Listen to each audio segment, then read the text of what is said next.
Все 7 атлетов показали достойный результат. Взяли 5 первых мест и 2 третьих. Они активно готовились на протяжении месяца, оттачивая свое мастерство. В чемпионате принял участие совсем юный атлет Тамерлан Даурбеков, который показал хороший результат, взял 1 место. Золото взял и Магомед Джамбулатов. Оба спортсмена ставят перед собой большие цели. Думаю, выступили отлично мы.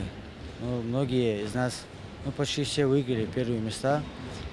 И я думаю, хорошо отборолись. Какие у тебя вообще цели на будущее? Выиграть мир, пойти в организацию и стать чемпионом.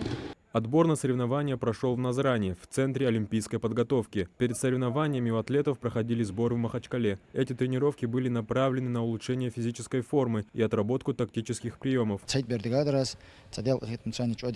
Опыт набрать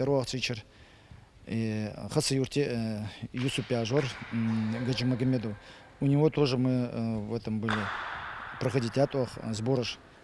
Опытник набрать Тренер добавляет, благодаря комплексному подходу к подготовке бойцы смогли выйти на соревнования, максимально готовые как физически, так и морально, и показать достойный результат. На этом они останавливаться не собираются и будут стремиться еще к большим достижениям. Адам Гуражев, Мухаммад Индиев, Магаз 24.